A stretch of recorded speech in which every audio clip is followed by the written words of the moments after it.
Bueno, lo que a mí me interesa en estos años tan dramáticos es tratar de entender la memoria indígena y cómo interpretaron ellos aquellos años. También esto parece ser sumamente presuntuoso de mi parte, porque tenemos el libro conocidísimo de León Portilla que lleva como 20 ediciones o más sobre la visión de los vencidos, pero dije, bueno, de todas maneras, aún así, vamos a tratar de penetrar tal vez desde otro ángulo en lo que los indígenas vieron de aquellos años. También es importante decir que si queremos entender la mentalidad indígena y el porqué de sus acciones o el porqué de sus interpretaciones de la historia, es una suma de interpretaciones, ¿no? Es mi interpretación de lo que los indígenas interpretaron. Pero se puede uno aventurar en esta cadena de interpretaciones y de búsquedas porque tenemos innumerables fuentes escritas por los mismos indígenas.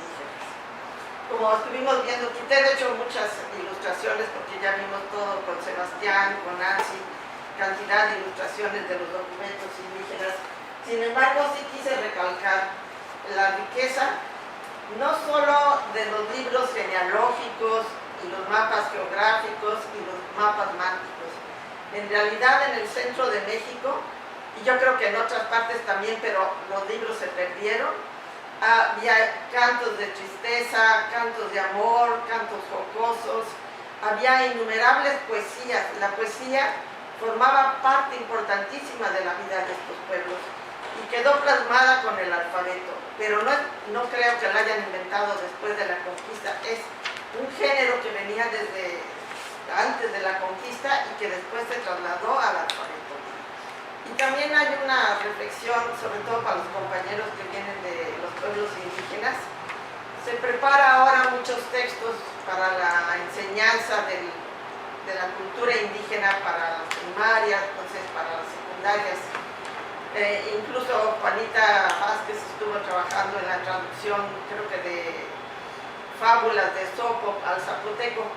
Pero también sería importantísimo que todos estos libros que los nahuas escribieron se tradujeran al zapoteco, al mixteco, que formaran parte de la educación indígena, como para que esta educación saliera solo de los límites de su comunidad y fuera una educación más cosmopolita, pues por lo menos en el sentido americano. Claro que podríamos ser más ambiciosos e ir más allá de Mesoamérica, pero por lo menos empezar con la gran variedad y la riqueza de fuentes que tenemos de Mesoamérica. Sin embargo, a pesar de esa riqueza, en realidad archivos enteros se perdieron durante la conquista, durante principios del siglo XVI, pero tenemos datos de que había archivos enteros, por ejemplo en Texcoco, dedicados a las leyes. Tenía todo un aparato jurídico de leyes que después tal vez dejó de aplicarse. En la Ciudad de México sin duda debió de haber existido muchos archivos. Tenemos datos concretos de que en Tepozcolula hay un documento de 1550-1560 que describe un pleito por la sucesión en el cacicazgo de Tepozcolula y dicen, es que vamos a ver en la casa de las pinturas, porque muchas veces le llamaban pinturas pues a sus documentos o los lienzos. Entonces, si en Tepozcolula, que era un reino importante en la Mixteca, pero en comparación con México era un reino pequeño, imaginemos los archivos que debieron haber tenido en la Ciudad de México, en Texcoco, en Chalco, en Azcapotzalco.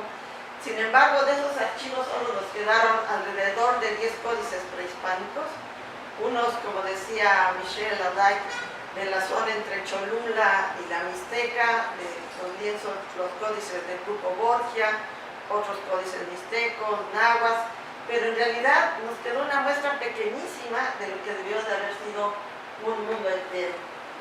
También algunos de estos libros los escondieron las gentes en sus casas. Eso lo dice Durán.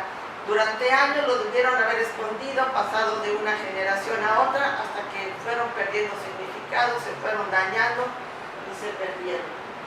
Continuó, como bien sabemos, a través del alfabeto. Aquí Diego Durán, quien es un fraile que viene desde Sevilla muy niño, trabaja en la región de Texcoco y en otras partes cercanas. 1560 a 78, en la época en que él realiza su investigación, ya es en la segunda mitad del siglo XVI, y entonces él cuenta cómo los indígenas, y le cuentan a él cómo tenían libros de Quetzalcóatl, de la Cihuacóatl, esta deidad un poco extraña, tenían libros sobre la matanza del Templo Mayor.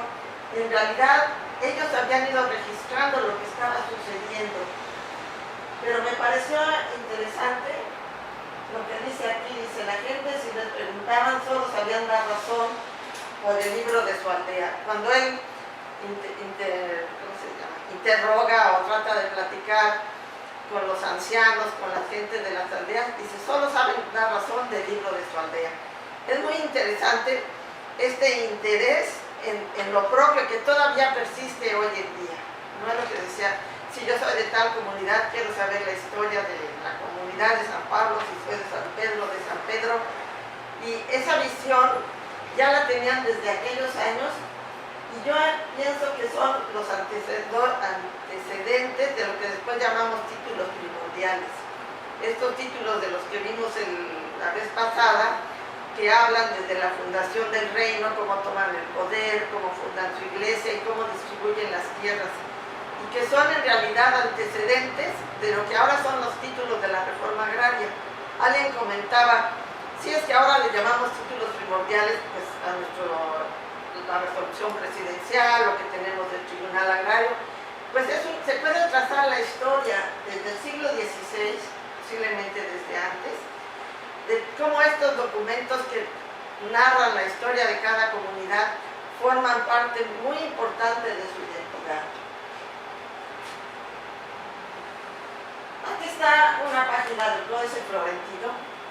La quise dejar porque aunque hemos hablado ya mucho del alfabeto y de cómo se traslada el conocimiento indígena al alfabeto, lo quise dejar porque el otro día hablábamos de Sagún, de si era antropología aplicada, si él realizó su libro solo para acabar con las idolatrías. Sí, él era un franciscano, y él lo dice al principio de su libro. Dice: bueno, esto va a ser como una red barredora para que los otros frailes conozcan las costumbres de los indígenas y noten en las festividades, en las fiestas, en las ceremonias religiosas, qué elementos hay del mundo prehispánico y qué elementos se están mezclando con la religión católica. Sin duda, y ellos mismos lo dicen, había muchísimos elementos de la religión mesoamericana en las festividades católicas. Mismo Motoliniano dice muchas veces, dice: yo creo que esto le debe gustar a Dios, como diciendo, pues esto no es muy ortodoxo, pero la fe con los indígenas empezaban a ir a las primeras iglesias católicas. Pero volviendo a Sagún, yo creo que él, al conocer a los indígenas, no era solo para quitarle su cultura. Al revés, él mismo también lo dice: es que está desapareciendo por las epidemias la gente, se están muriendo por miles, y esta cultura tan sofisticada, tan compleja, va a desaparecer, y quiero que quede un testimonio. Entonces yo creo que lo que él hace, que habla no solo de religión, de los dioses, de las fiestas, de las plantas, de los animales, de la guerra de conquista, bueno, va muchísimo más allá de lo que implicaría solamente tratar de quitarle los elementos religiosos a los indígenas. Yo creo que hay ya como una empatía con los indígenas. Y en el Códice Florentino, en la parte aquí de la derecha, escrito en náhuatl, también tenemos que preguntarnos por qué es lo que quisieron decir los colaboradores de Sagún. Porque en muchos lados, si uno compara lo que dice Sagún en español y las traducciones que se han hecho del náhuatl, no es lo mismo. Sobre todo, por ejemplo, en la guerra, en la destrucción de México, Tenochtitlan, los indígenas se explayan muchísimo y Sagún lo resume. Los indígenas hablan de cada uno de los capitanes, de todos los momentos de la guerra, del sitio de Tlatelolco, de Tenochtitlan, como tratando de dejar una memoria también de ellos. Lo hicieron no solo para colaborar con el fraile, sino yo creo que ellos también quisieron dejar a la posteridad una memoria de lo que era su cultura, de lo que habían luchado, de lo que habían sufrido. También es muy importante, en realidad, a pesar de todo lo que pasa en el siglo XVI, la cultura indígena no desaparece, bueno, no desaparece hoy en día, pero me refiero a la cultura indígena con vigor, con fuerza. A pesar de toda la destrucción, el siglo XVI es un siglo indígena y yo creo que lo sigue siendo con mucha fuerza, por lo menos hasta mediados del siglo XVII. Después sí empieza a dominar más lo español, lo indígena empieza a tener problemas, empiezan incluso a falsificar documentos, se va perdiendo la tradición, hay gentes que se dedican a falsificar documentos, ya hay un momento ahí de cambio, yo creo que a mediados del siglo XVII. Porque tenemos intelectuales de Sosomo, que era de la nobleza de Moctezuma, era de Mexica, Chimalpain de Chalco y Fernando de Alba Xochitl de Texcoco. Y ellos eran verdaderos intelectuales. Estos libros, estas fechas no son como se acostumbra a la fecha de su nacimiento y de su muerte, son las fechas de la historia que ellos registran. Por ejemplo, de Sosomo tiene dos obras, pero en una de ellas escribe la historia de México desde 1064 hasta 1579. Es impresionantísimo el interés que ellos tenían por su historia y cómo logran registrarlo primero con los glifos de sus pinturas, de sus lienzos, y después en el alfabeto, y conservan esa memoria a través de siglos. Aún en el siglo XVI, a fines y principios del XVII, les interesaba lo que había pasado en el año 600, en el año 1000, y guardaban la memoria de quiénes habían sido los señores en esas épocas, quiénes habían peleado, cuáles eran las conquistas, sus migraciones, la fundación de su reino. La memoria histórica que tenían es verdaderamente impresionante. Chimalpain es muy apegado a un estilo muy indígena, a pesar de que él estudia con, no recuerdo la orden religiosa en Chalco, de ahí viene su nombre, San Antonio, Cuauhtlihuanitsin Chimalpain, un nombre complicadísimo. A pesar de su formación religiosa y que se nota en su obra, él escribe en náhuatl para que otros, los náhuatl, lo puedan leer. No es una traducción al español, las traducciones al español las hemos hecho nosotros recientemente, pero Chimalpain escribe en náhuatl no solo para él, sino para que la historia de Chalco se conozca en todo Chalco. Y Xochitl de Texcoco, él sí ya tiene una impronta, digamos, más católica, porque todos estos autores empiezan hablando de la creación, así como en la Biblia, lo primero es la creación de Adán y Eva, ya luego vienen todos los siguientes capítulos de la Biblia hasta la fundación de Israel. Así en estos libros, primero es la fundación sagrada del lugar, en este caso ya era la creación del mundo en el sentido más católico, hasta el momento de la conquista o aún después. Pero lo que me interesa más en esta visión indígena de su propia historia y en la interpretación, pues en realidad no solo cómo vieron ellos la conquista, cómo la ubicaron en su visión de la historia. Nosotros tenemos un sentido de la historia, tal vez más racionalista, más positivista. En los últimos años hemos hecho utilización de herramientas más interpretativas para acercarnos precisamente a la comprensión de otras culturas, pero yo siento que aún esa historia más positivista, de hecho, sigue teniendo una impronta muy fuerte en nuestras obras. Pero los mexicas, los nahuas, los mixtecos, ¿cuál era su visión de la historia?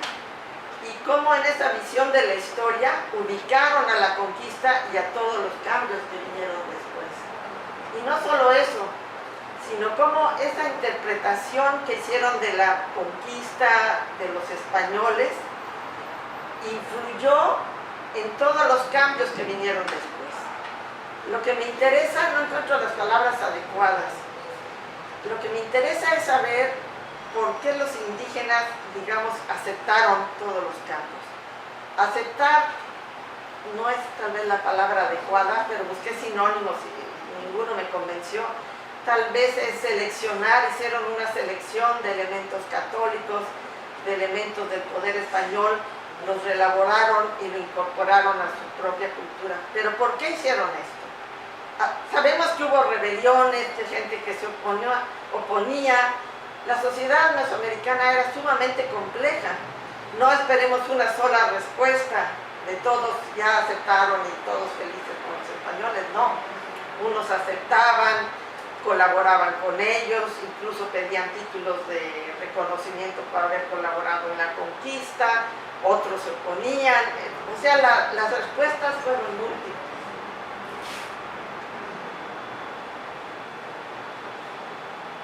Bueno, aquí hay unos textos muy dramáticos, se los voy a leer precisamente porque parte del atractivo mío para adentrarme en estos años es el dramatismo de las fuentes. Son de veras terriblemente tristes. Esto es un texto de Sahagún, que entre estos años escribe, recolecta su obra y con muchos problemas, nunca la publican sino hasta muchos años después, pero cita a Jeremías, un profeta del Antiguo Testamento, quien habla de la destrucción de Jerusalén. Y él, Sahagún, lo encuentra adecuado para explicar qué es lo que les había sucedido a los indígenas. A mí me parece sumamente triste. El texto dice, como ustedes lo pueden ver, vamos a leerlo juntos: haré que venga sobre vosotros una gente muy de lejos, gente muy robusta y esforzada, gente muy antigua y diestra en el pelear, gente cuyo lenguaje no entenderéis ni jamás oíste, gente codiciosísima de matar. Me llama mucho la atención cómo Sahagún describe a los mismos españoles utilizando textos del Antiguo Testamento. Dice, esta gente os destruirá a vosotros y a vuestras mujeres e hijos y destruirá vuestros pueblos y edificios. Dice, esto a la letra es lo que le ha ocurrido a estos hombres. Bueno, las palabras hablan por sí mismas, ¿no? Después, mismo Cortés, una vez que toman la Ciudad de México en 1521, en la siguiente carta de relación, hablando del sitio de la Ciudad de México, dice, cuando entran ellos y encuentran pues mujeres desnutridas, niños llorando, muertos, los canales llenos de sangre, etc. Mismo Cortés dice, y toda la grandísima hambre que entre ellos había, hallábamos roídas las raíces, porque durante el sitio no pudo entrar comida a la Ciudad de México, roídas las raíces y las cortezas de los árboles, y continuamente les hacía acometer con la paz, o sea, les decía, ya ríndanse. Y ellos decían que uno solo que quedase había de morir peleando, y que de todo lo que tenía no habíamos de tener ninguna cosa, y que lo habían de quemar y echar en el agua donde nunca apareciese. Esto es la respuesta a la codicia de los españoles que llegaron buscando oro, y Moctezuma los albergó en el palacio, y junto estaba el salón donde guardaban las joyas de Moctezuma y sus antepasados. Y ellos llegaron, las rompieron, las fundieron en barras, y los indígenas se dieron cuenta. Y entonces, con estos textos, bueno, seguro todos ustedes han oído de la historia de que los confundieron con dioses, que a Cortés lo confundieron con Quetzalcóatl. Estos textos, escritos por mismo Cortés, en realidad no parece que los indígenas los hayan confundido con ningunos dioses, sino con gente codiciosísima. Pues como había puesto palabras de Sahagún y palabras de Cortés, no quise dejar de poner palabras indígenas. Seguro todos ustedes conocen este canto triste, escrito por los nahuas. Puse aquí solo un pequeño fragmento, es mucho más largo. También se refiere al momento después de la caída de México Tenochtitlan, y dice, gusanos pululan por calles y plazas, y en las paredes están salpicados los sesos. Rojas están las aguas, están como teñidas, y cuando las bebimos es como si bebiéramos agua de salitre. Golpeamos en tanto los muros de adobe que se sea, habían modificado la historia para ser ellos los poderosos. En la cultura mesoamericana había la idea de 4 soles cósmicos que se habían creado sucesivamente, y en el último, en el 4.º sol, ya había dado origen a la humanidad. Pues los mexicas alteraron la historia y ellos se consideraron el 5.º sol, y Huitzilopochtli, su dios tutelar, era el sol de esa época, el representante de esa época. Sin embargo, en unos años, lo que quedaba para la Ciudad de México era pues, una red de agujeros. Pero estas son las fuentes que tenemos cercanas a la conquista, 1522 o lo que Sahagún. Pero, ¿cómo recordaban la conquista alrededor de, ¿qué sería 1521, 58, 30 y tantos años después, a 71, 50, que es la época cuando Sahagún habla con sus informantes, con sus colaboradores y escribe la historia y el Códice Florentino. Y ahí hablan de los primeros momentos cuando los indígenas se enfrentan a los españoles, pero es una interpretación que ha pasado entre 30 y 40 años después de la conquista.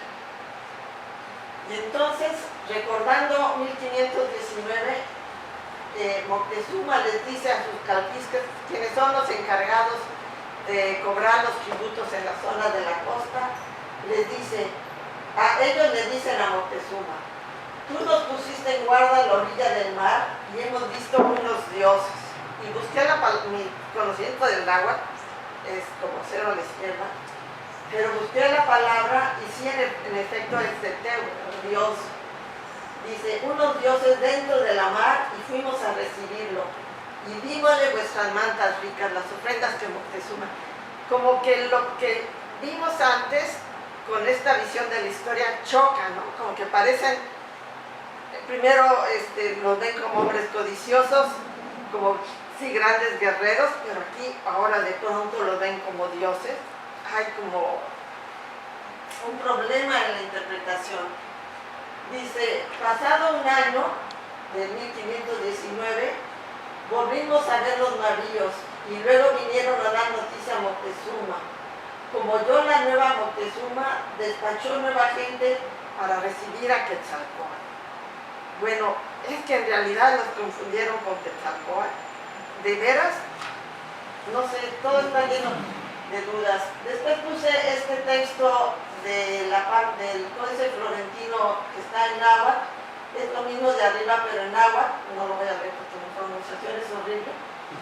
Pero podemos ver cómo hay cierta rima, cómo empiezan aquí siempre con este prefijo in, como dicen Topilzin Quetzalcóatl, y como dicen Impetru in Icpac, que dice nuestro señorío, le damos el trono, el asiento de gran poder. Luego dice, cuando Moctezuma lo escuchó, rápidamente envió a mensajeros. Él pensó y creyó que era Topilzin Quetzalcóatl quien había llegado, porque ellos eran de la opinión que él regresaría, que él aparecería, que él regresaría a su sitio de autoridad, porque él se había ido en esa dirección cuando se fue hacia el este. Aquí conviene explicar por qué Quetzalcóatl. Bueno, en esta idea que tenían los mesoamericanos de ciclos solares, que se suceden un ciclo solar a otro, ahorita vamos a ver un códice que nos lo explica mejor.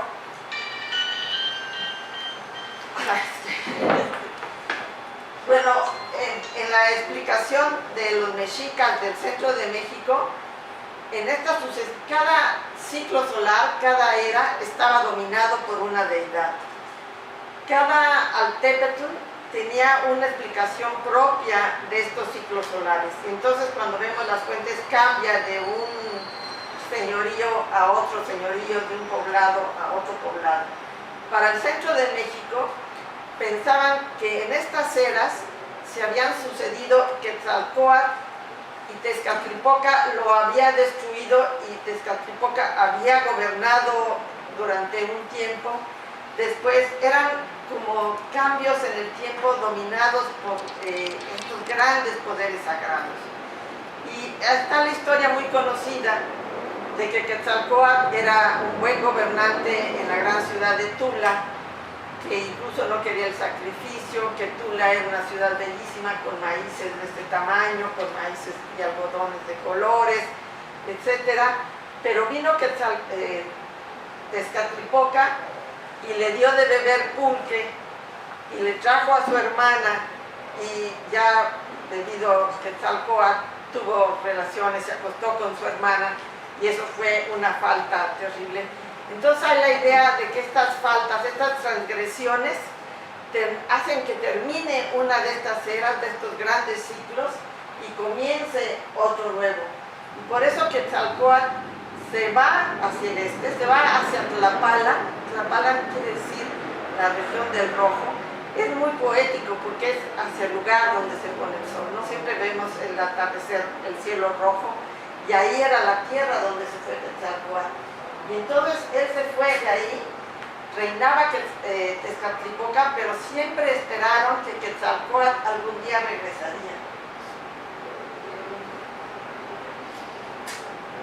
Bueno, esto es lo que le ofrece Moctezuma a Cortés, que manda las pertenencias de Quetzalcóatl, una máscara de serpiente, turquesas, penachos, caracoles, etc.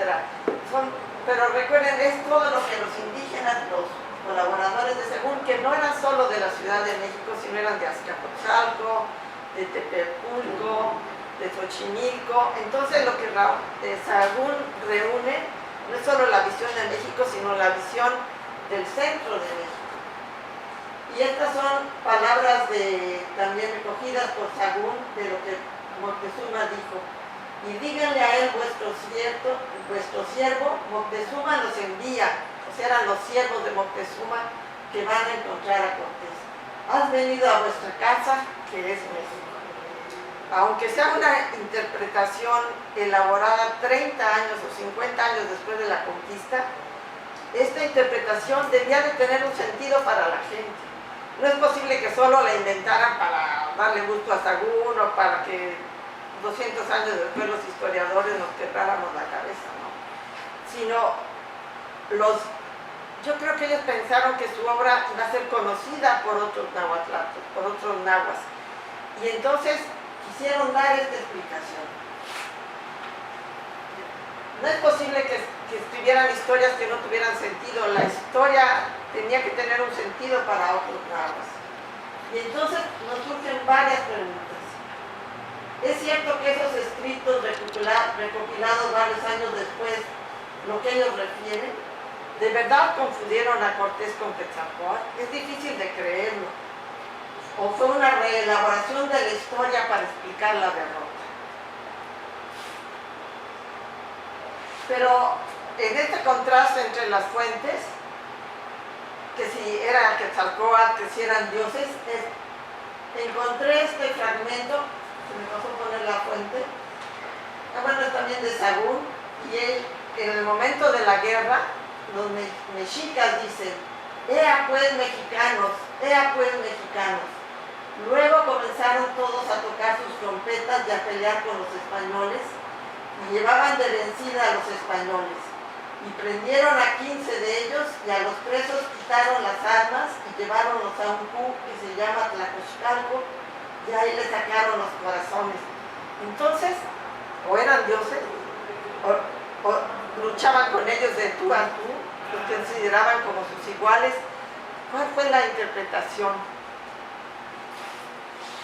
Sin embargo, la concepción de la guerra de los mexicas y de los pueblos mesoamericanos era algo muy sagrado. También para los españoles la religiosidad era algo muy importante.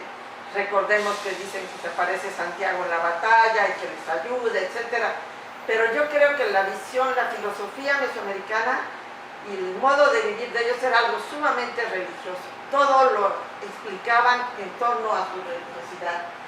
Y en esta otra cita dice, nos explica un poco esta mezcla entre luchar contra guerreros y entre buscar que los poderes sagrados o de sus antepasados les ayuden. Y dice, y mandaron a 4 capitanes que fuesen delante de aquel que iba armado con las armas de Ahuitzotl. Ahuitzotl había sido uno de los grandes emperadores de México, quien había hecho del imperio algo grandísimo, y guardaban sus armas porque pensaban que todavía les iban a dar más poder, en las cuales tenían gran agüero, que saliendo luego los enemigos habían de huir. Diéronle también el arco y la saeta de Huitzilopochtli, y tenías en aquel arco y saeta que cuando saliesen no podían ser vencidos. Es como irnos adentrando en los sentimientos de los mexicas, en sus dudas, en su interpretación de la historia. Bueno, esto es de cómo les entregan todas las joyas a los españoles, pero después de las citas anteriores, lo que más llama la atención en este texto es, dice, di a nuestro Señor y Dios. Les dan todas las joyas, y ahí empieza esta mezcla de que sí es Cortés, que sí son dioses. Luego más adelante en algunos dicen hijos de Quetzalcóatl, en otros le llaman hijos del sol. Hay muchos apelativos para los españoles, era como una búsqueda de explicaciones en su filosofía, en su repertorio de explicaciones. Fueron seleccionando algunos.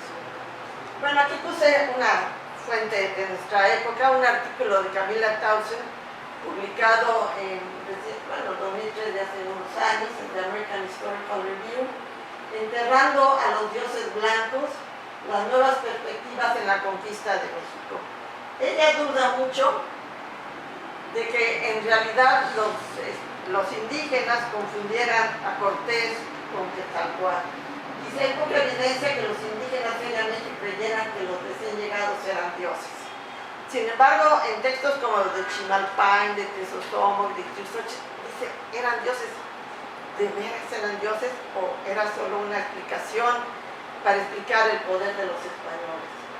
Y ella dice, no hay evidencia significativa de que alguna historia acerca de Quetzalcóatl regresando del este existiera antes de la conquista. Aquí yo sí difiero muchísimo de ella, aunque las fuentes que tenemos son coloniales. Yo creo que no era un invento colonial, sino era toda una gran tradición anterior a la conquista, sobre todo en estos ciclos cósmicos en los que se van sucediendo poderes sagrados, y uno de esos poderes era de Quetzalcóatl.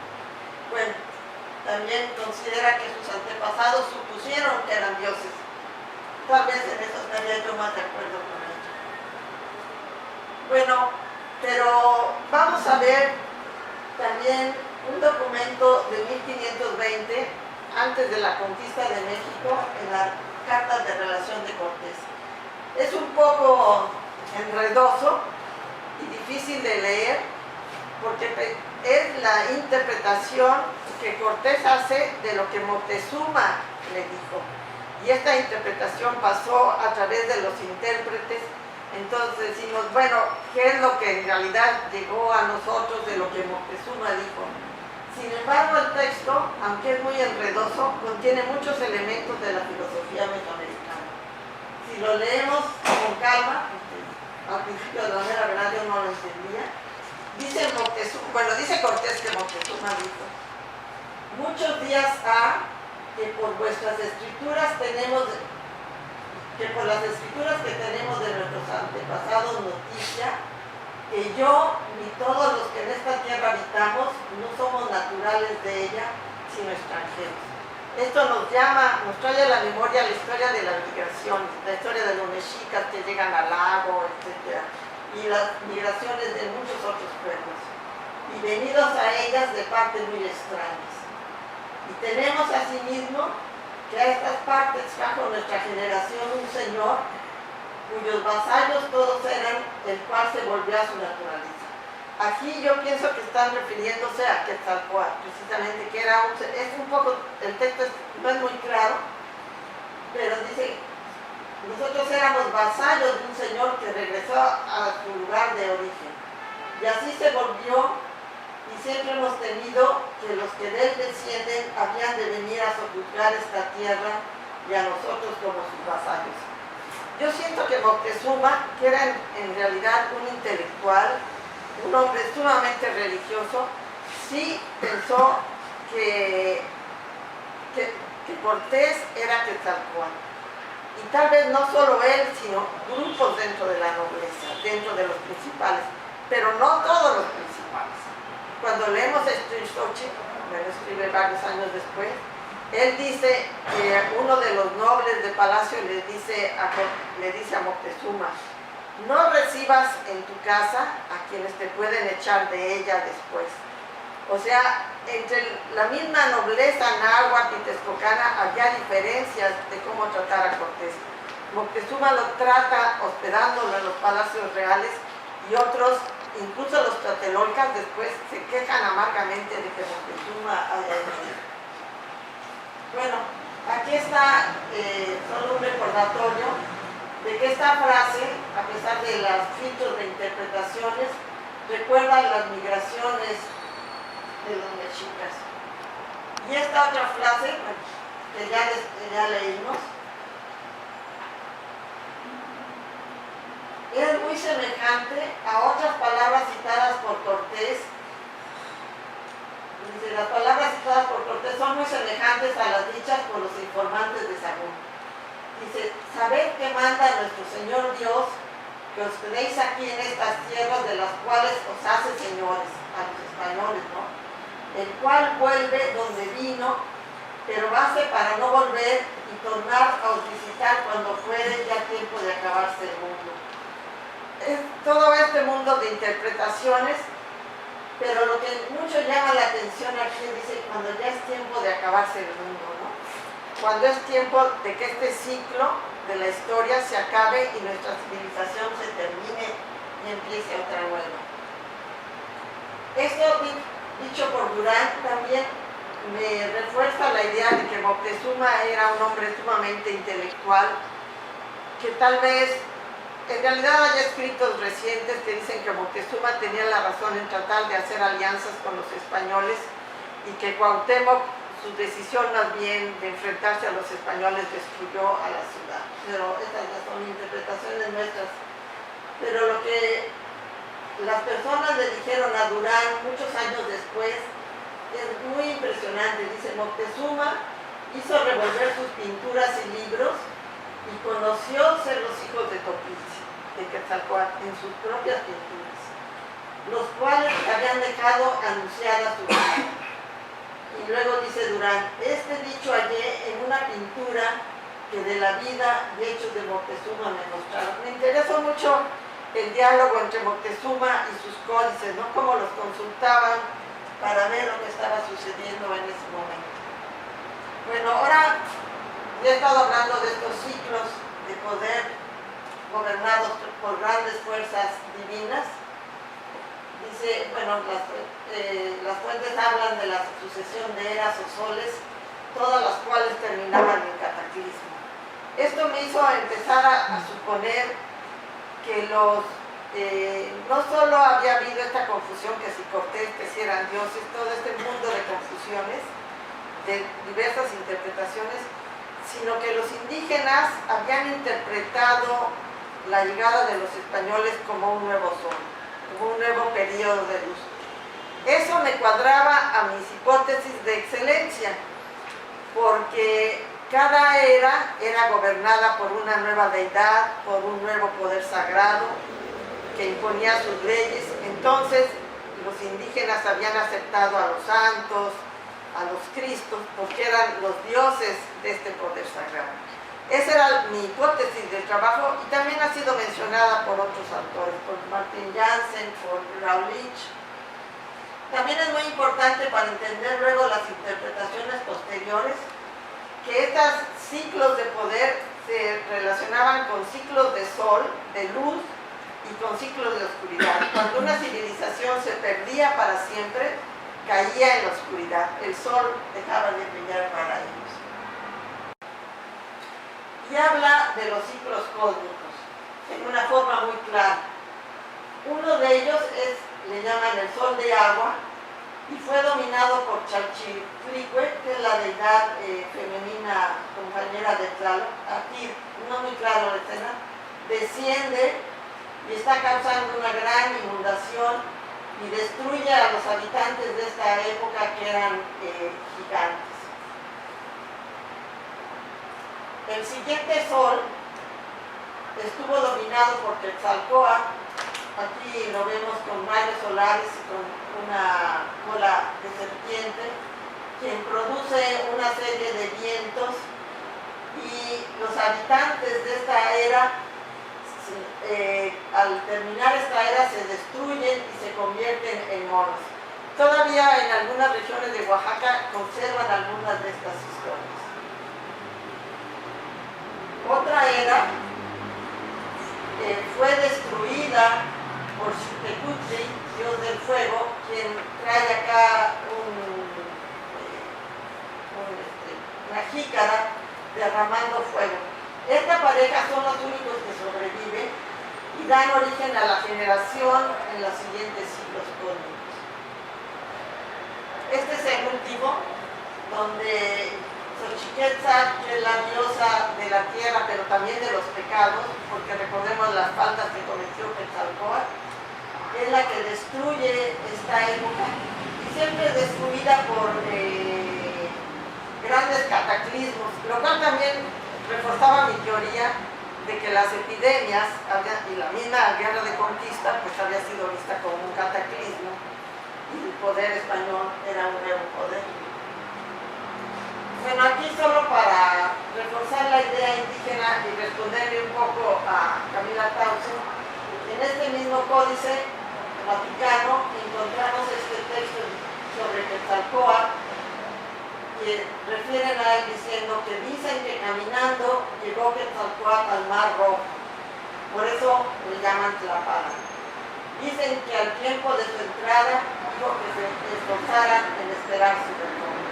O sea, sí había esa idea de que Quetzalcóatl debía de regresar. Entonces fue Cortés o no fue. Es un códice histórico. Aquí es solo un ejemplo de lo que van refiriendo cada uno de los ciclos de los años, ¿no?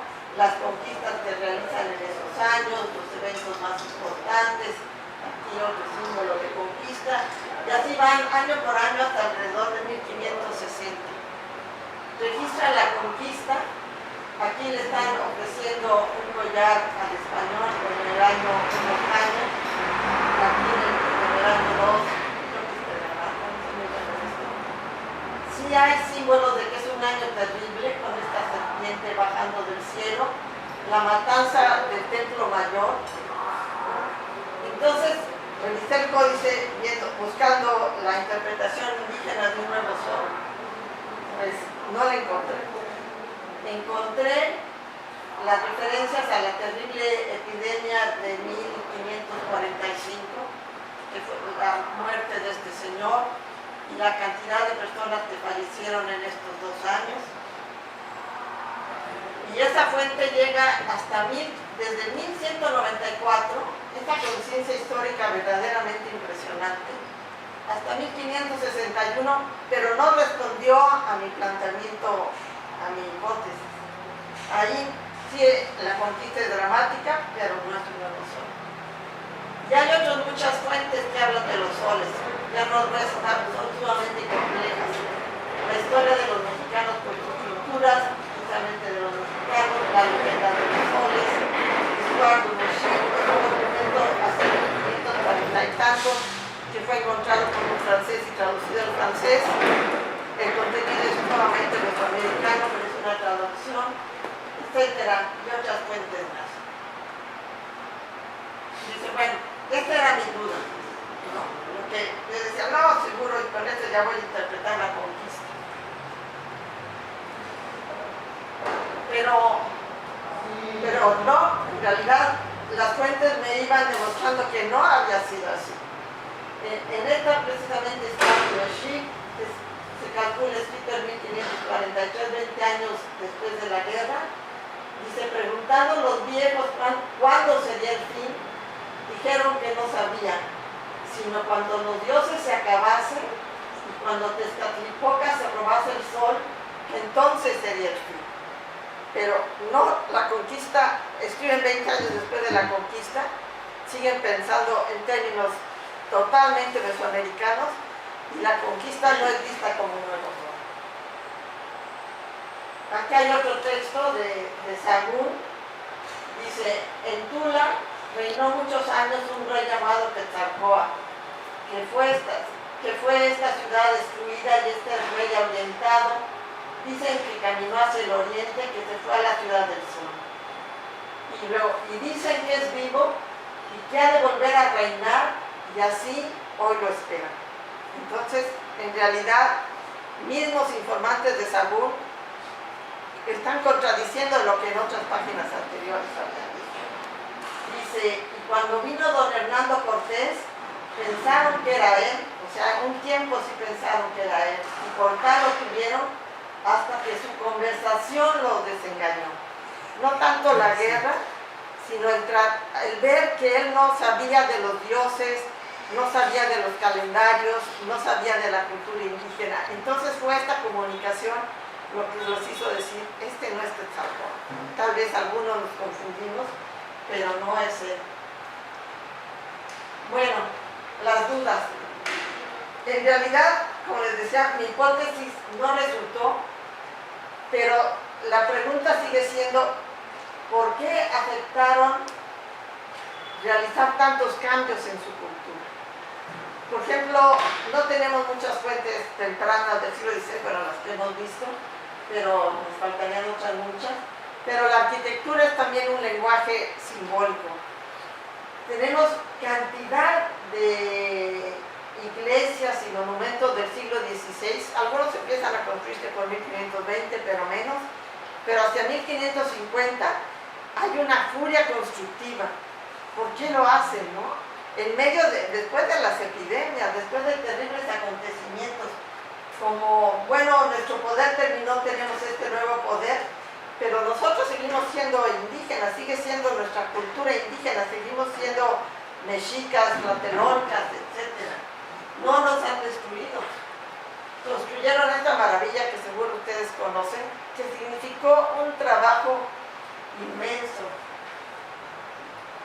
Después, esta iglesia también la conocen, Tlacochahuaya, gastaron cantidades de dinero en ornamentar su templo. Tenemos cuenta la de Tecupan. Mi pregunta es: ¿por qué lo hicieron si después de toda esa conquista tan dramática aceptar estos elementos de los españoles? Y luego, ¿cuándo era el fin del sol indígena? De este periodo de poder, de una cultura viva y con fuerza. Yo no sé, pienso que a mediados del siglo XVII, cuando la población ya estaba en sus límites más bajos de las epidemias, el sistema español iba cobrando más fuerza, pero no sé, porque las fuentes dicen 1521, algunas no tienen fecha. ¿Cómo vieron ya años después sus sitios arqueológicos? Bueno, vamos a cambiar de época y a mirar la tradición oral a principios del siglo XX y ver cómo, en este caso, los zapotecos de Mitla, cómo interpretaron su historia pasada. Dice, en un texto recopilado por L.T. Parsons, quien escribió un libro muy bueno sobre Mitla, dice: los antiguos, los que construyeron el templo, la ciudad prehispánica, cuando el sol salió por primera vez, los constructores y toda la gente que entonces vivía se fueron bajo tierra y se convirtieron en piedras. Entonces, durante el siglo XVI, a pesar de todo lo que había pasado, ellos no consideraron que era el fin de su cultura. De hecho, en el siglo XVI sigue siendo muy fuerte. Tenemos miles de documentos de pinturas, de códices, etcétera, que lo prueban. Pero en algún momento pensaron que ya era la oscuridad de su cultura y que sus antepasados se habían ocultado bajo tierra, como de hecho lo constataban en las ruinas, ¿no? En Teitipac, hace poquitos años, con una señora que me vendía tortillas, y ya era muy grande de edad, y le dije que si no platicábamos, y aceptó y la logré entrevistar. me dio esta leyenda y dice, de que empezó el mundo, la segunda época somos nosotros. La primera, la original, fue oscuridad. En aquel tiempo no había sol, no había lucero, no había luna, solo la oscuridad. Entonces, cuando el resplandor del sol ya venía, todos corrieron, se enterraron, por eso se encuentran bajo tierra. Y cuando salió el sol, desaparecieron. Entonces, es en realidad hasta, no sé, entre el siglo XVII y el siglo XX, cuando los indígenas empiezan a considerar que su cultura se ha muerto. Bueno, ustedes pueden constatar que no se ha muerto, pero muerta en el sentido de ser una cultura poderosa para la gente campesina, para la gente sencilla, que no son intelectuales, era el fin de su historia, lo vieron así en el siglo XX. Y buscando en otros etnógrafos, no tengo datos del centro de México, pero por ejemplo, Monahan, que trabajó en la Mixteca, lo que separa una era de otra era es que la gente se bautice. Los que no están bautizados pertenecen a una era anterior, los bautizados ya pertenecen a nuestra era. Entonces, y así hay otras muchas de los mayas, he encontrado de los mayas, aquí en Oaxaca varias pruebas que constatan esta tradición oral. Bueno, pues eso es todo. Tal vez tengo más dudas, y las fuentes nos dan varias interpretaciones. ¿Qué es lo que en realidad pasó? Pues solo Dios sabe. Bueno, muchas gracias.